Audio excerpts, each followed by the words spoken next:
G'day mate, 40 here. So I was not expecting that. Donald Trump found guilty on all counts. So many reactions. Number one, Trump's opposition aren't idiots, right? They've been highly effective in hamstringing him from accomplishing what he wants to accomplish. And the Russiagate, right? The claim that there was some unprecedented level of cooperation between Donald Trump and Vladimir Putin and Russia to co-opt the American electoral system and to interfere in American politics. Right, it was the number one story in the country between January 2016 until the release of the Mueller report in 2019. And as far as its effectiveness at hamstringing Trump and his agenda, it was highly effective. And it doesn't matter that it wasn't based on substance. It was just a very effective tool at reducing the effectiveness of Donald Trump. So too, this criminal conviction of Donald Trump is now a convicted felon. On the face of it, seems very effective way of reducing Trump's abilities to campaign for president of the United States. So I'm primarily interested in raw power. I'm not primarily interested in the legality or the ethics of what either side has done here. I'm interested primarily in the exercise of raw power, and the Democrats seem quite effective at exercising power to convict Donald Trump of a felony on completely unprecedented legal terms. But it just shows how effective they are, just as they put through many changes to the electoral system prior to the 2020 presidential election, and they were more effective in that regard than the Republicans. And so that's a large reason the Democrats won the presidential election in November of 2020, because they were simply more effective at working the system and changing the system, adapting the system, like passing new legislation to make it easier to vote by mail, getting funds to turn out the vote in Democratic strongholds. So the Republicans lost in 2020 because the Democrats simply played the game better.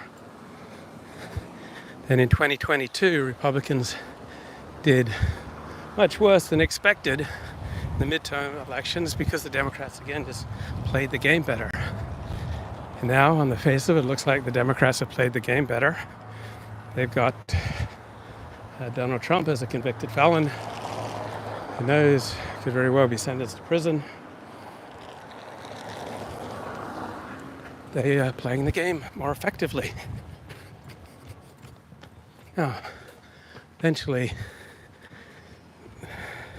those with some niche advantage, right, they have to deal with new competition that incorporates the advantages that the first movers developed. So the Democrats are the first movers in pushing forward 2020 election voting law changes, and they've been the first movers in pushing forward this prosecution of Donald Trump. And so now we'll see if the Republicans can learn from that and overcome the first mover advantage that the Democrats have consistently wielded over the past few years. So Russiagate was the number one news story in America for almost 3 years without needing truth behind it. Sure, many of the elementary details were true, but the upshot of the allegations that Russia corrupted, perverted our electoral system to such an extent that Russia put Donald Trump in office in 2016, that was bogus. And there was never any evidence that Donald Trump worked actively with the Russians to corrupt America's political system. But the strategy was highly effective at reducing Donald Trump's effectiveness. And now Donald Trump gets increasingly tied up in trials, and he'll get tied up with the consequences of this felony conviction. And right now it looks like a very effective strategy the Democrats are using. It reminds me of Bill Belichick's teams, particularly when they played Peyton Manning and the Indianapolis Colts, right? They'd instruct their defense, particularly the defensive backfield, to just assault the opposing team's receivers on the theory that in a big game, the referee's not going to want to throw a pass interference flag on every down. And so New England Patriots won their first Super Bowl against the Los Angeles Rams by routinely assaulting the key Rams running back, who was the key to the whole Los Angeles offense. And they just brutalized him and tackled him and made him a non-factor in the game because they figured that the refs likely wouldn't want to throw a flag on every play.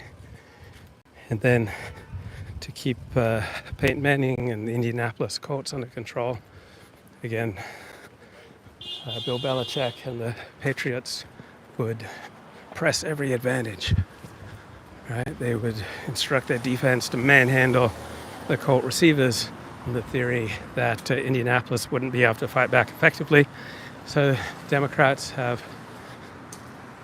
pushed forward electoral changes to make it easier for their voters to get out to vote, thinking that this would be the way to electoral advantage. And now they've pushed forward the legal system to successfully prosecute and convict Donald Trump with 34 felonies. And so the Democrats definitely have the first mover advantage, and the Patriots won a lot of Super Bowls. And they apparently tape recorded illegally posing sideline signals to the defense and to the offense, and perhaps even did other shenanigans, pushing the law to the limit in the pursuit of victory. And it seems to be a good... So it's not like the Democrats are doing this to every Republican, right? It's only Donald Trump who is encountering this level of prosecution. So to a large extent, Donald Trump has brought this on himself through his own reckless behavior. Right, this isn't just Mr. Smith Trump goes to Washington and the forces of darkness are trying to bring him down.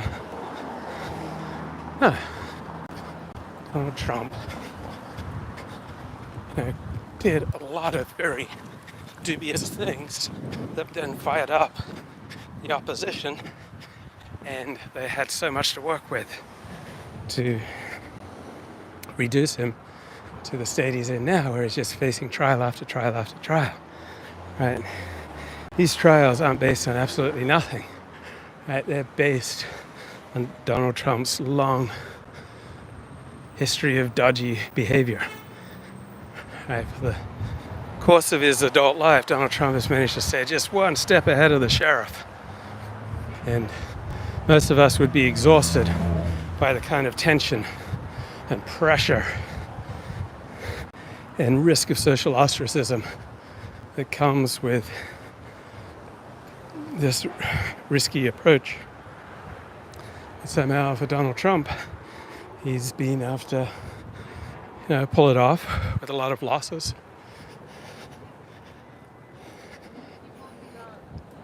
But also a lot of victories. So I can see why his supporters look at the guy as the most courageous American politician in memory. Like, I don't want to take any partisan sides here. I think that the Democrats have very effectively played the game legally to pull this off, and Donald Trump is substantially to blame because of his own bad choices and reckless behavior. Donald Trump gave his enemies a sword, just like Richard Nixon. Richard Nixon gave his enemies a sword, and then they used it to bring him down.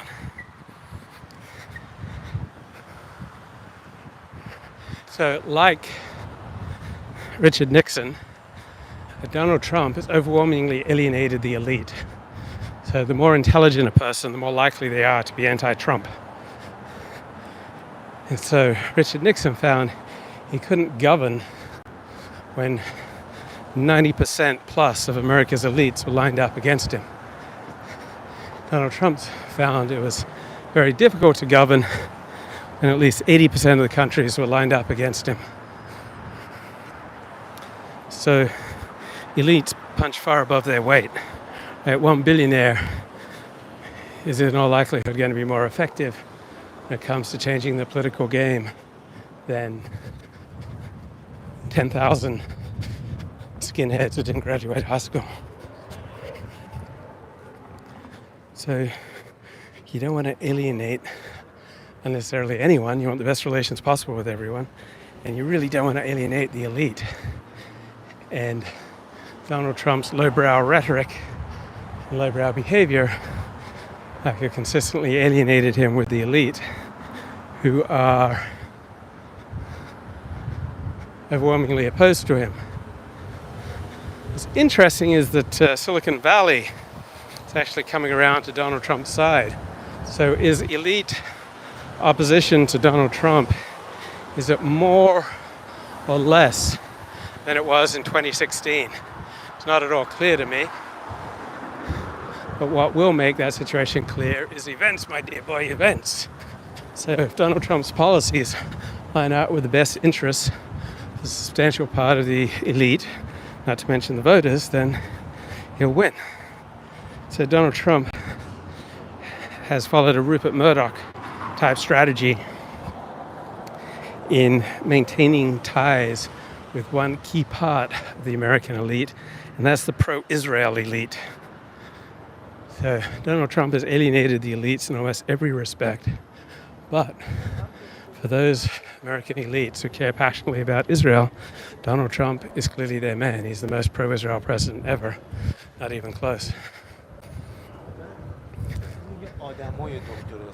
And so by being unabashedly pro-Israel, he can count on the support of countless billionaires for whom Israel is a top issue. Right?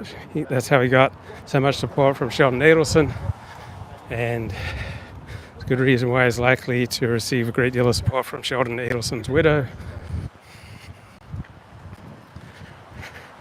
and countless other billionaires who pressured America's leading universities to shut down these pro-Palestine, anti-Israel campus protests.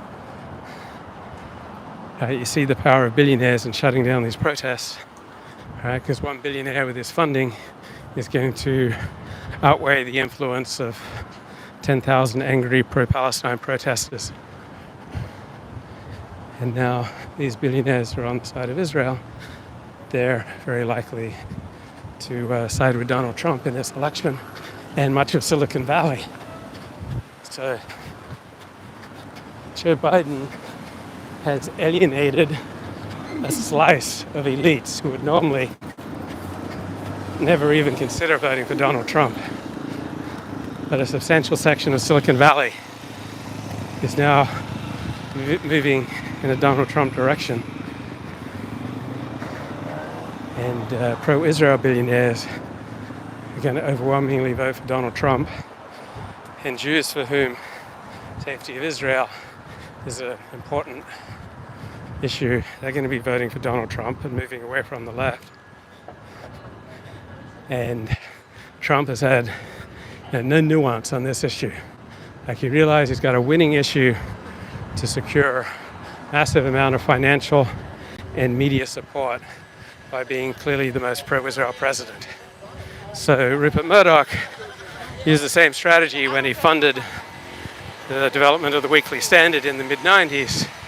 Like, Murdoch realized he couldn't get anywhere in American life if the elites were 95% opposed to him. So he funded this neocon publication and did other, neocon friendly things. So he got the support of the tiny but highly influential and well-funded neocon movement. And so Fox News has been unabashedly pro-Israel since October 7. I'm walking through Westwood right now. I mean, unabashedly pro-Israel.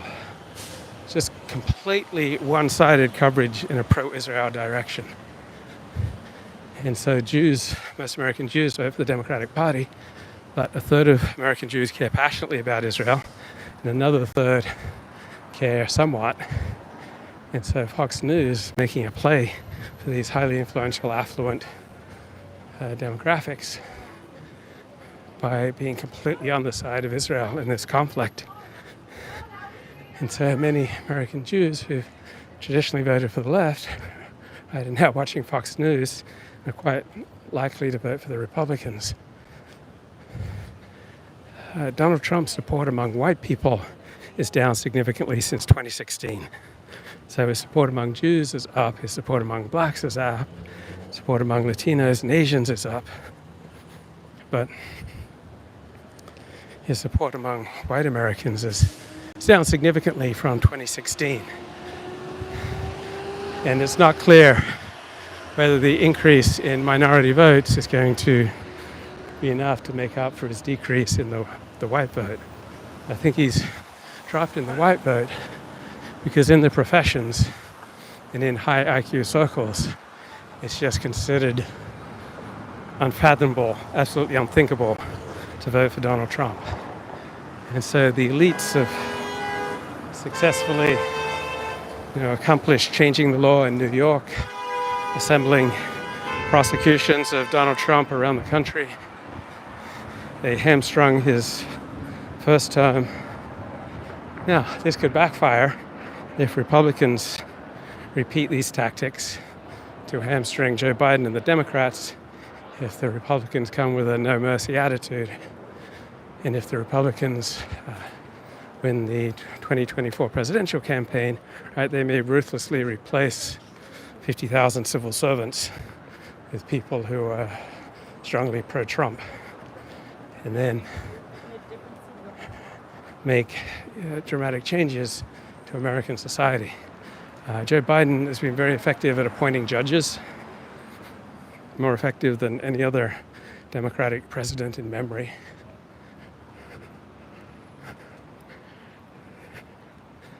So I love just watching how the two sides are playing the game. Right now there's so much energy unleashed by this guilty verdict. Where's it going to go? Is it going to primarily flow in a pro-Trump direction, an anti-Trump direction, towards anarchy, towards criminal violence and protesting, to increasing cynicism, further breakdown of social cohesion and social trust? One good thing about this verdict is that it does away with the idea that the law is value neutral, that it's objective, that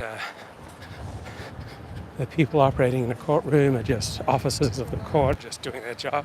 Right? Law is always enforced by individuals who have subjective biases. Right? The law has always been intensely political.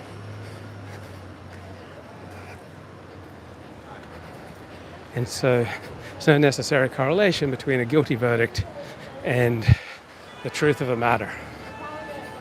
We saw this in the O.J. Simpson criminal trial, where he's found not guilty of a double murder that he clearly committed. Now we see in this Donald Trump trial how the law can be completely rearranged to prosecute one guy who poses a political threat. And so will this result in fewer people serving on juries? This result in less trust in the justice system? What will be the pushback to all this energy that's unleashed right now? Right? I'm right wing, so I'm mainly reading on Twitter about all these angry Trump supporters reacting to the verdict. So we all live in a bubble. I live in mine. probably getting a highly distorted view of things. So through much of Donald Trump's political life since 2015, he has fired up his opposition much more effectively than he's fired up his supporters.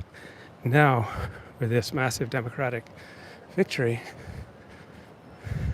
will they at last fire up their opposition more than they fire up their supporters? Like, who gets energized? Right? Who becomes the most passionate? Who becomes the most committed? Who becomes the most driven? And will they become passionate and passionate in effective ways or in silly ways? Right? It's very easy to be angry and passionate about things and act in a self-destructive manner. So I'm curious to see if the Trump team will take the energy and the donation unleashed by this verdict and use it in a productive, or will it be used in a non-productive manner? I'm going to side with productive. I'm going to predict productive because it seems to me that the people running Donald Trump's campaign are incredibly effective. Right? Trump's consistently ahead in the polls. It looks like his campaign managers know what they're doing. And so I remember before Alvin Bragg brought this first conviction, it looked like Donald Trump was effectively politically dead. The New York Post mocked his announcement that he was going to run for president in 2024. And he seemed like yesterday's news. He was effectively banned from Fox News for about 6 months. Fox News did everything it could to fire up support for Ron DeSantis. And then the Democrats, bringing all these prosecutions of Donald Trump, brought Trump back from the political dead. And the more they prosecute Donald Trump, right, the more popular he gets.